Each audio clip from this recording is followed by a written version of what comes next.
성경 말씀 에베소서 5장 26절 27절입니다.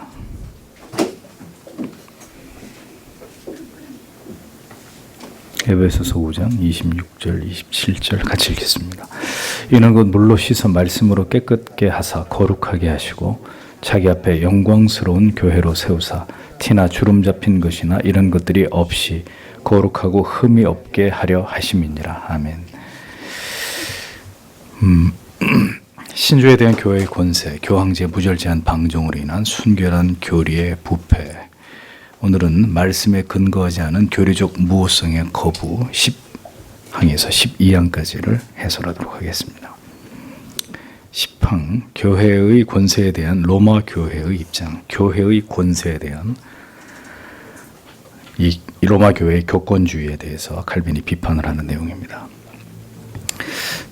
칼빈이 카톨릭의 교권주의를 비판하고 있는데 그들의 공의회가 성령의 직접적인 지시를 받고 있기 때문에 오류가 전혀 없다 이렇게 주장을 합니다.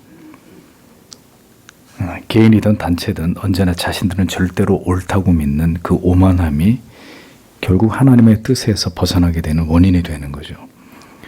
카톨릭이라는 집단을 잘 보십시오. 철저하게 인위적입니다. 인위적이다. 그 말의 의미는 하나님을 의지하거나 하나님의 뜻을 기다리지 않고 사람에 의해서 모든 것이 만들어지고 진행되고 제도와 법이 만들어져서 그 일들이 추진된다는 거죠. 그러니까 우리가 겉으로 보기에는 가장 거룩해 보이지만 철저하게 사람에 의해서 유지되고 지탱되어 온 집단이다 라는 것을 알 수 있습니다. 교회는 유연성이 있습니다. 그것은 교회 머리 대신 그리스도가 그 교회를 통치하신다는 근본적 믿음 위에 교회들이 서 있기 때문입니다.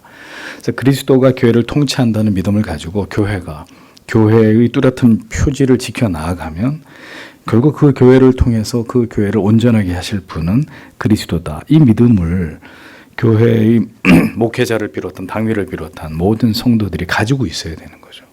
그 교회를 내가 어떻게 하는 게 아니라 목사가 어떻게 하는 게 아니라 그리스도의 핏값 위에 세우신 교회를 그리스도가 통치하시고 섭리하시고 보존하시고 지켜나가신다. 그래서 교회는 그 믿음이 있단 말입니다.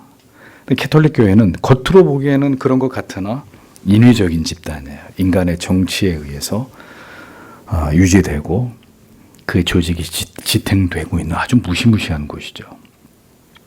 하나님이 하신다고 말하지만 사실은 사람이 자기의 힘, 자기의 지식, 자신이 가진 능력으로 모든 것들을 이루어 갑니다. 그러니까 결국 하나님과 무관하게 되는 거죠. 그 일이. 사람에 의해서 하나님의 뜻을 묻지 않고 사람의 생각대로 하나님의 말씀을 빙자해서 사람이 그 모든 것들을 만들어가고 끌고 가기 때문에 하나님과 무관한 일이 되는 것입니다. 자기들이 원하는 조직을 만들고 자기들이 원하는 직제를 만들고 제도와 법을 만들어서 스스로 자기들의 뜻에 의해서 자기들을 지키고 자기들의 유익을 위해서 모든 뜻을 이루어가고 있는 자들이 바로 로마 카톨릭이다라는 거죠. 그들은 자기들의 결정에 의해서 사람들에게 믿음을 세우기도 하고 무너뜨리기도 합니다. 자기들의 결정한 바를 사람들의 마음속에 확고하게 새기도록 그렇게 하고 자기들이 승인한 바를 사람들도 승인하게 만들면서 자기들이 정죄한 바를 사람들도 정죄하게 만듭니다. 그러니까 캐톨릭을 한마디로 얘기하면 모두가 사람들이 하는 일이라는 거예요. 거기에 하나님은 계시지 않고 하나님의 뜻을 묻거나 기다리거나 하나님의 말씀에 그 뜻 앞에 순복하는 게 없고 교회가 교회의 권위를 가지고 어떤 것들이든지 결정해서 그걸 이제 하나님의 말씀 위에 두는 거죠. 교회의 모든 결정을. 그런데 여러분, 그 카톨릭만 그렇게 하는 게 아니에요. 우리도 얼마든지 그렇게 할 수 있어요. 그렇게 될 수 있습니다. 하나님의 뜻을 이루어 간다고 하면서도 모두가 사람이 하잖아요. 사람이. 예? 개혁된 교회들은 달라요. 개신교는 다르냐고요. 하나님이 하신다 그래놓고 다 자기들이 하잖아요. 자기들이 정치하고. 사람의 고집과 사람의 열심으로 우리가 절대적으로 옳다는 그런 착각 속에서 모든 것을 인위적으로 이렇게 행하면서 적재적소에 자기 사람 심고 반대하는 사람은 쳐내고 그게 하나님의 뜻이라고 믿는 이런 자가당착적인 신앙. 카톨릭만 그런 고집과 어리석은 주장을 하는 게 아니라 누구도 스스로 영적인 그런 월권을 행하게 되는 그런 면이 있을 수 있다는 것을 간과해서는 안 됩니다. 그래서 가장 혐오스러운 게 교회 안에서 하나님의 말씀으로 바른 정치를 하는 것은 교회가 하나님의 뜻을 가지고 하나님의 교회를 바르게 이끌어 나가는데 굉장히 필요한 일이지만, 바른 정치는, 성경적 정치는, 사람이 하는 정치는 교회를 부패시키는 거예요. 사람이 하는 정치는. 그러니까 교회가 가장 경계해야 될 게 사람의 몇몇 소수의 작당과 협의와 모의를 통해서 어떤 일들을 진행한다. 이게 가장 두려워해야 될 일인 거죠. 가톨릭은 하나님의 말씀을 멸시하고 경멸하면서 자기들의 변덕에 따라서 교리를 새롭게 만들기도 하고 그것을 신조로 받아들이도록 요구하면서 자기들이 만들어낸 교리들에 대해서 확고히 동의하지 않으면 그런 사람들은 그리스도인으로 간주하지 않는 극단적인 모습을 보인단 말입니다. 자기들이 주장하는 교리들을 받아들이지 않고 이를 확고하게 지지하고 동의하지 않으면 믿음이 아니라고 이단시해버리는 거예요. 이단으로 정죄해버리는 거죠. 올바른 엄격한 신앙이 아니라고 여기는 이런 극단주의적인 경직성을 캐톨릭은 가지고 있습니다. 그런데 이런 모습은 소위 개혁주의 신앙을 추구한다고 하는 우리들에게서도 종종 발견되는 모습이다라는 거죠.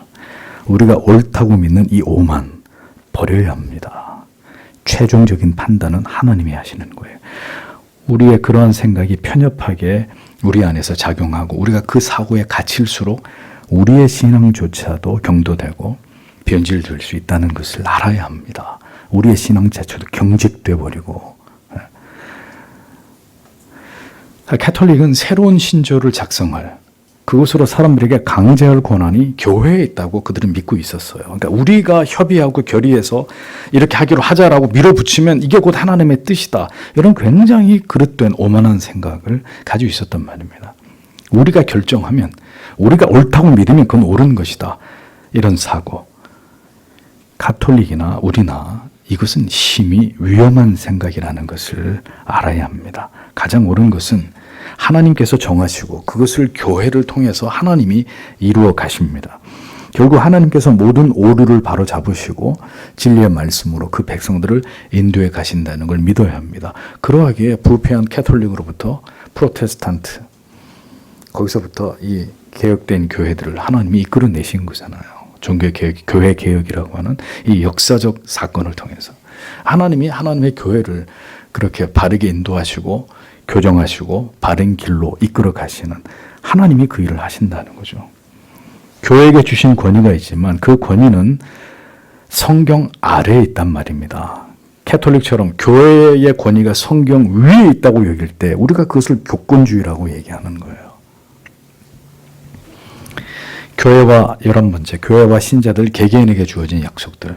그러니까 카톨릭의 오류는 그들의 교회관에서도 잘 드러나죠. 그들은 주장하기를 교회는 그리스도의 신부이기 때문에 절대로 버림을 받지 않고 성령으로 말미암아 모든 진리 가운데 인도함을 받는다는 약속이 교회에 주어져 있다. 이렇게 얘기합니다. 그런데 이런 것들이 다 성경 해석의 오류에서 비롯되는 거죠. 그들이 그렇게 주장하는 근거는 사실 교회에게 주신 말씀이 아니라 성도 개개인에게 주신 말씀이다. 칼빈이 이렇게 코멘트를 하는 겁니다. 예를 들면 마태복음 28장 20절에 볼지어다 내가 세상 끝날까지 너희와 항상 함께 있으리라. 요한복음 14장 16절 17절 내 아버지께 구하겠으니 그는 진리의 영이라. 뭐 이런 말씀들. 캐톨릭은 교회에게 주신 말씀이다. 이렇게 주장하는 것이고 교회에게 주신 말씀. 이 말씀은 교회에게 주신 말씀뿐만이 아니라 12사도들과 나아가서 다른 제자들, 복음을 받아들이게 될 모든 자들에게 하신 말씀이라는 거죠. 근데 이 말씀을 임의대로 해석해서 교회에게만 주신 말씀입니다. 교회는 무오하다. 너희들은 오류투성이고 교회는 무오하다. 이런 주장을 하는 거죠. 가톨릭의 문제는 이러한 그리스도의 말씀이 개개인에게 주신 것이 아니라 교회 전체에게만 주신 것으로 해석하는 것입니다. 그러니까 무엇이든 그 특권을 우리에게만, 나에게만 주셨다고 믿는 그것이 바로 착각이고 오만입니다. 이것이 우리가 해야 할, 나에게 주신 일이라고 믿는, 이 시대에 우리가 해야 된다. 이게 내가 반드시 이 일을 해내야 된다. 자가당착적인 그릇된 생각이라는 거예요. 정말 그게 하나님이 당신을 통해서 하고자 하는 일일까요? 하나님은 우리를 통해서만 일하신다. 우리가 가장 옳다. 제발 버려야 될 생각이. 가톨릭이 그렇게 하다 망한 거예요. 영적으로. 가톨릭은 그렇게 교회가 가장 옳다고 믿었다면 지금의 우리들의 신앙의 오류는 그 반대죠. 가톨릭은 교회가 가장 옳다. 교회는 오류가 없다. 이렇게 주장했잖아. 근데 지금은 반대예요. 제가 생각할 때. 지금의 우리들의 신앙의 오류는 이제 교회는 부패했기 때문에 무조건 교회는 부정하고 내가 옳은 교리와 신학과 신조와 지식을 가지고 있는 우리가 가장 옳다라고 믿는 또 다른 오류에 빠져드는 거죠. 옛날에는 캐톨릭은 교회만이 오류가 없고 옳다. 교회가 하나님의 말씀의 성경 권위보다 그 위에 있다고 얘기했다면 지금은 교회는 다 썩었고 우리가 옳은 것이다. 예. 성교는 우리들의 전유물이라고 믿는 이 성교단체, 무교회주의자들처럼 이제는 교회의 권위를 우습게 여겨버리고 스스로 교회가 되려고 하는, 교회에 나아가지 않고 교회의 모든 질서와 권위를 무시하면서 스스로 교회라고 믿는, 교회를 부정하는 가난한 신자들, 이른바 교회에 나가지 않는 이런 신자들이 더욱 팬데믹을 통해서 더욱 늘어나고 있는 추세입니다. 이제는 공적 예배와 회집의 중요성도 사라져버리고 전염병을 핑계로 집에서 인터넷으로 설교를 듣고 인터넷으로 공부하고 예배 대신하는 이런 문화가 깊이 뿌리를 내리고 있죠. 그래서 제가 여러분들에게 밴드에 올려드린 자료를 통해서 보듯이 이제는 메타버스 교회, AI 설교 다 필요 없고 목사고 뭐고 다 필요 없고 AI 설교 가장 완벽하게 교리적으로 쓸데없는 소리 하지 않고 이런 이제 설교를 선호하는 성도들이 점점 늘어난다. 이제 이런 것이 별 거부감 없이 와 닿아요. 왜 이런 일이 벌어졌을까요? 이미 오래전부터 인터넷을 통해서 설교를 들을 수 있는 시대가 왔고 이것이 팬데믹을 통해서 아주 보편화되고 합법화되어 버렸기 때문에 다음 단계는 메타버스 교회고 AI 설교, 목사 필요 없다는 거죠. 잘 완벽하게 잘 논리적이고 성경적이고 들으면 엄청나게 감동이 되고 교훈이 되는 AI 설교, 이제 목사 밀어내고 이런 것들을 미래의 성도들이 점점 선호한다. 그렇게 교회가 파괴되어 가고 있는 모습을 우리는 지금 보고 있는 것입니다. 중세 가톨릭이 성도 개개인은 없고 교회의 권위만 강조하는 오류를 범했다면 지금은 교회와 교회의 영적 권위와 질서를 무너뜨려 버리고 이제 그런 것들이 사라지고 이제 개개인의 신앙의 형태의 자유만 존재하는 이런 시대로 또다시 변질되고 있는 시대를 우리가 지금 맞이하고 있다는 것입니다. 신앙의 개인주의와 이제 교리고 뭐고 다 필요 없어. 내가 편하는 게 중요해. 내가 편하게 예배드리고 내가 편하게 뭐 공부하고 성경 공부하고 내가 편하게 예수 믿는 거 모든 게 이제 사람에게 포커스가 맞춰지는 다 필요 없다는 거죠. 여러분 깊이 생각해 보셔야 될 문제. 그런 시대가 아주 빠르게 우리에게 지금 다가오고 있습니다. 교회를 중심으로 해서 성도가 연합하고 교제하는 이 전통이 지금 와해되고 있는 것입니다. 그러니까 이제는 모두가 독립파 혹은 회중파 혹은 가정교회 형태 같은 무교회주의를 지향하는 이것을 정당화하는 시대가 되어버렸습니다.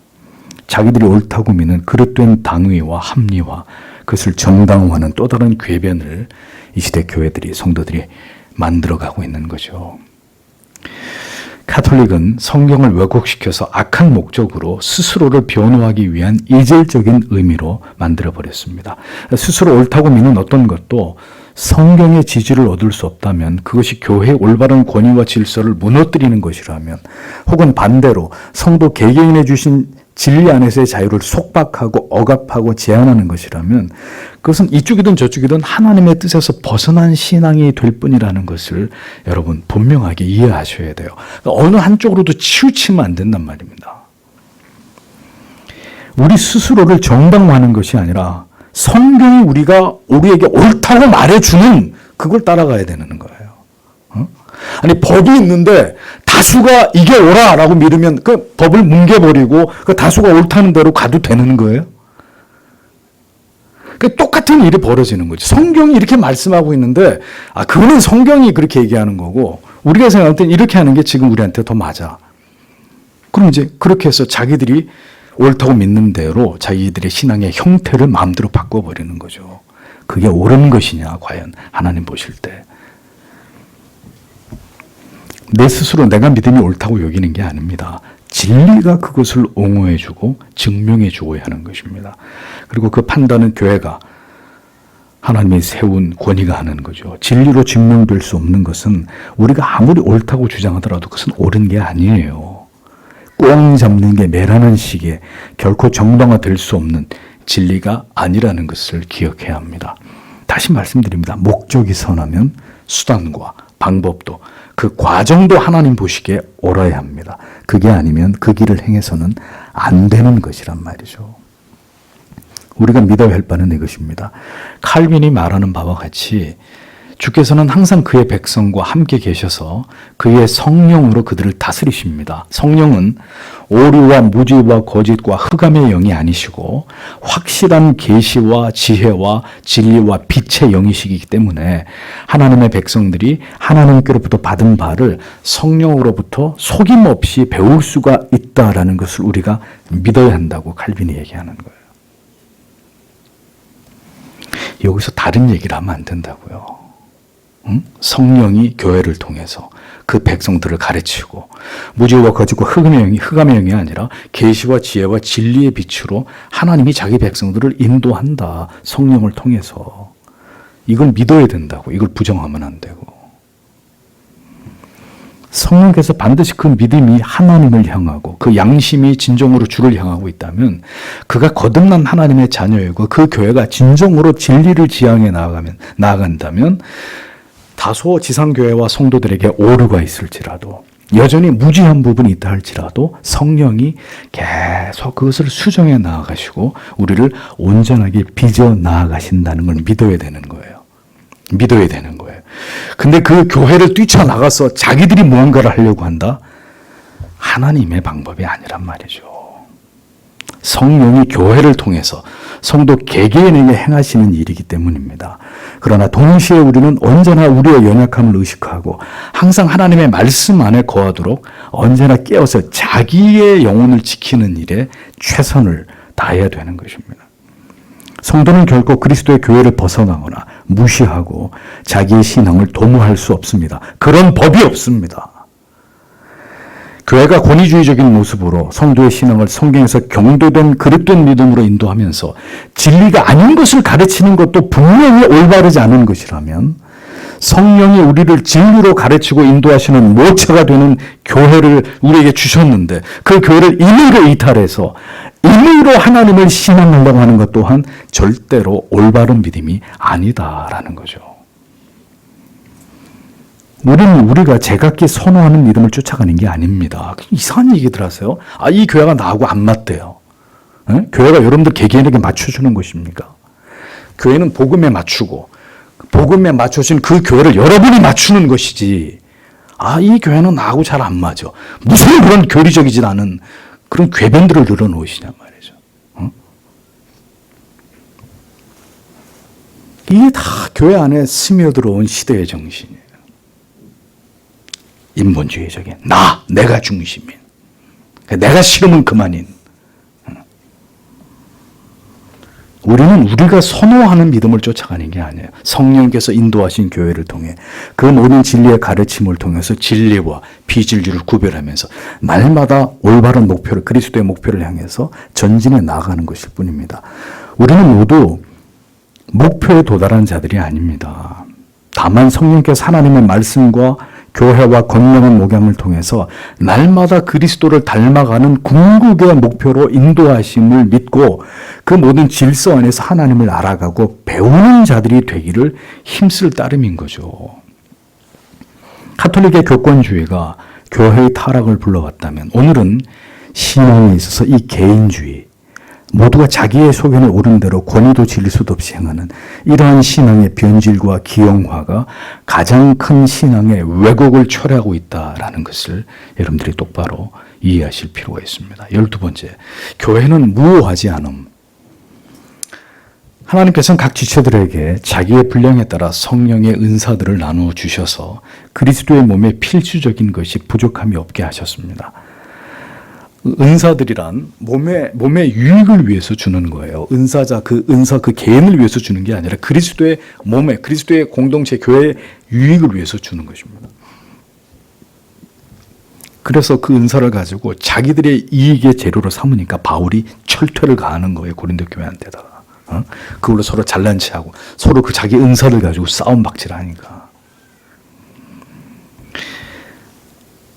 그러므로 성령께서 반드시 교회를 통해 모든 지체들을 통해서 아름답게 그 교회를 세워가신다고요. 각자에게 주신 제각기의 은사와 재능을 통해서.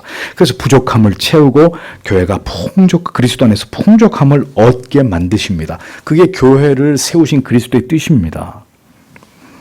그러나 그것은 교회 머리 되신 그리스도께서 성령을 통해서 그렇게 교회를 세워가시는 것이지, 교회 스스로가 우리는 모호하다, 우리는 완전하다 라고 이야기하는 카톨릭이 주장하는 그런 의미와는 다른 거란 말이에요. 지상교회는 언제나 부족합니다. 온전하지 않습니다. 다만 주께서 교회를 세워가시고 이끌어 가실 따름입니다. 우리가 살펴야 되는 것은 지상교회가 교회의 분명한 표지를 따라가려고 하는 교회냐, 그것을 잃어버린 교회냐, 이것만 우리가 판단하면 되는 것이고, 지상교회가 가지고 있는 모든 불완전함은 교회의 머리 대신 그리스도가 그 문제를 풀어가실 것이라는 거죠. 교회의 겸손과 경건과 소박함을 유지하기 위해서 주님은 필요한 정도만 주님의 교회를 채우시고 인도해 가신다고 칼빈이 얘기하잖아요. 그러니까 지상에 완전한 교회는 없는 거예요.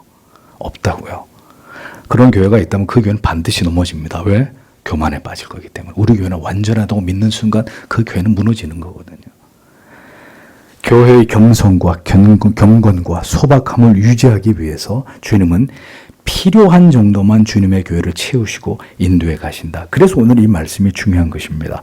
에베소서 5장 26절 27절에 이는 곧 물로 씻어 말씀으로 깨끗하게 하사 거룩하게 하시고 자기 앞에 영광스러운 교회를 세우사 티나 주름 잡힌 것이나 이런 것들이 없이 거룩하고 흠이 없게 하려 하심이니라. 이렇게 기록되어 있잖아요. 그러니까 그렇게 그리스도께서는 교회 안에서 날마다 교회를 온전하게 세우시는 그 일을 행하신다는 뜻입니다. 교회가 티나 주름 잡힌 것이 비록 있더라도 교회로 인정하지 않는 것이 아니라 그런 교회를 거룩하고 흠이 없게 그리스도 앞에서 영광스러운 교회로 누가? 주님께서 그렇게 교회를 만들어 가신다고 얘기하고 있는 거예요. 응? 교회의 주인이 되신 그분이 당신의 교회를 그렇게 만들어 가신다고 얘기한다고요. 그러므로 교회는 이미 완전하고 힘이 없는 게 아니라 무수한 흠과 부족이 있으나 그리스도께서 그러한 교회를 온전히 세워 가신다고 성경은 말씀하고 있는 것입니다. 아니, 우리 자신도 온전히 거룩하지 않으면서 교회가 온전히 거룩하고 온전히 무결점이기를 바란다면, 그래서 그렇지 않으면 교회로 인정하지 않는다면 그는 지금 그리스도께서 세우신 교회를 모독하고 있는 사람이에요. 성도 여러분, 교회를 사랑하셔야 합니다. 그래서 여러분이 교회의 오류와 부족을 볼 때 간절히 기도하고 그 부분을 성령께서 고치시고 회복시켜 주시기를 눈물로 하나님 앞에 기도해야 되는 것입니다. 편을 가르고 누가 옳고 그르고를 판단하고 교회를 분열시키고 하나님이 세우신 권위와 질서에 도전하고 그것을 무너뜨리고 파괴하는 것이 아니라 그리스도가 교회를 사랑하심처럼 우리의 교회를 사랑하고 진리 위에 올바로 세워나가도록 성도가 함께 기도하고 마음을 모으는 것입니다. 그것이 주님이 원하시는 신앙이란 말이죠. 교회는 카톨릭이 주장하는 것처럼 무효하지 않습니다. 지상교회는 여전히 오류와 흠이 존재합니다. 어떤 교회라도 예외가 아닙니다. 교회는 오직 그리스도로 말미암아 거룩하게 되어져 갈 뿐입니다. 그리고 이 땅에서는 그 거룩함의 시작을 볼 뿐이고 그 최종적 완성은 이 땅에서 되는 게 아니라 그리스도께서 지성교회의 모든 오류를 바로잡아 세우시고 거룩하고 완전하게 세우실 때 비로소 가능한 일인데 그 일이 언제 일어나느냐? 그리스도께서 이 땅 가운데 강림하실 때 비로소 성취되는 일입니다. 그 일은 다시 오신 주님께서 남아있는 모든 오류들을 완전하게 제거하실 때 지상교회는 비로소 온전해지고 영광스러워지는 것이죠. 그러므로 누가 교회의 완전함을 말하느냐 이거죠. 누가 엄밀한 교회를 이 땅에서 이룰 수 있다고 말하느냐 도대체 누가? 그러한 주장은 모두 펠라기우스주의자들이 자기들의 의로, 자기들의 노력으로 이 땅에서 완전함을 이룰 수 있다고 여기는 그 이단적인 주장과 뭐가 다르냐 말이죠. 뭐가? 온전해질 수 없으나 성령의 도우심과 인도하심을 믿고 모두가 힘을 합해서 온전함을 최대한 이루어 나아가는 것입니다. 서로 비방하고 교회가 교회를 서로 비판하고 판단하고 정죄하는 게 아니라 함께 불완전한 교회이나 교회의 아름다운 표지를 지켜나가기 위해서 경쟁하거나 서로 비판하지 않고 진리 안에서 온전히 세워나가시는 주님의 역사하심을 믿고 주님의 교회를 올바로 세워나가는 것입니다. 진리를 위한다고 하면서 교회를 바로 세운다고 하면서 성도가 서로 피를 흘리고 분열과 분리를 일삼고 상처와 아픔을 만들어내면 그것이 주님의 교회를 세우는 겁니까? 파괴하는 것입니까? 바울 사도가 디모데전서 3장 15절에서 교회를 진리의 기둥과 터라고 정의한 것은 그것이 교회의 존재의 이유이고 목적이고 본질이라는 것을 디모데에게 가르치면서 더 경건하게 최선을 다해서 그리스도의 교회가 그렇게 되어가도록 그러하여금 교회를 섬기게 하기 위함이었단 말이죠. 교회는 진리의 기둥과 터다. 바울이 디모데에게 이걸 교회를 이렇게 정의하면서 그러니까 교회가 무효하다는 의미가 아니라 복음 전파를 위해서 하나님께서는 교회 안에 그 진리를 보존해 나아가신다. 이런 의미를 이 말씀이 담고 있는 거죠. 에베소서 4장 11절에서 14절도 그런 의미입니다. 교회의 온전함을 이루어가기 위해서 직분을 세우신다는 걸 말씀하는 것이죠. 그가 혹은 사도로 혹은 선지자로 혹은 복음 전하는 자로 혹은 목사와 교사로 주셨으니 이는 성도를 온전케 하며 봉사의 일을 하게 하며 그리스도의 몸을 세우려 하심이라. 우리가 다 하나님의 아들을 믿는 것과 아는 일에 하나가 되어 온전한 사람을 이루어 그리스도의 장성한 분량이 충만한 데까지 이르리니 이는 우리가 이제부터 어린 아이가 되지 아니하며 사람의 괴술과 간사한 유혹에 빠져 모든 교훈의 풍조에 밀려 요동치 않게 하려 함이라 라고 기록하고 있습니다. 진리는 여전히 보존되고 있습니다. 그리고 그것은 교회를 통해서 보존되는 것입니다. 그러므로 우리가 진리를 보존한다 이런 주제 넘은 생각들을 버리시고 그리스도의 교회가 진리의 신실한 관리자가 되어서 교회 안에서의 일과 사역을 통해서 그 진리의 말씀이 유지되고 보존되게 해야 합니다. 이것이 칼빈의 가르침이고 이것이 성경의 진리가 우리에게 명하는 바입니다. 이러한 진리에 대한 관리는 아무에게나 맡겨진 것이 아니라 선지자와 사도의 사역으로 말미암은 것이고 지금의 목사에게 주어진 사명이라는 거죠. 그리고 그 사명이 잘 감당되고 있다는 증거는 하나님의 말씀이 안전하게 보존되고 신실하게 지켜지고 순전한 모습으로 보존되고 있는지의 그 여부를 통해서 증명되는 것입니다. 그러면 이 교회가 진리 위에 서 있구나. 이 교회 목사가 그에게 주어진 그 직임을 하나님 앞에서 잘 하고 있는 것이구나. 이렇게 인정되는 거예요. 근데 목사가 땅 투기나 하고 헌금이나 빼돌리고 교회 안에서 칠개나 범하고 교회 안에서 정치를 하면서 자기 사람 자기 편 다른 편 뭐 이런 짓거리 하면 그가 그런 행실을 그의 목회의 열매를 통해 나타내 보이는 것으로 그가 하나님 앞에 붙들린 종이 아니라는 걸 보여주는 거라는 거예요. 그 사명을 그가 잘 감당하고 있지 않다는 걸 증명하는 거란 말입니다. 먹고 마시는 거나 도모하고. 교회와 성도는 목사와 함께 목사를 도와 이 진리가 온전히 수호되고 계속 전수되는 일에 교회를 통해서 교회 안에서 이 모든 일들을 함께 이루어 가야 합니다. 이것이 진리가 우리에게 가르치는 올바른 교훈입니다. 성도 여러분, 부디 깨닫기를 바랍니다. 기도하겠습니다.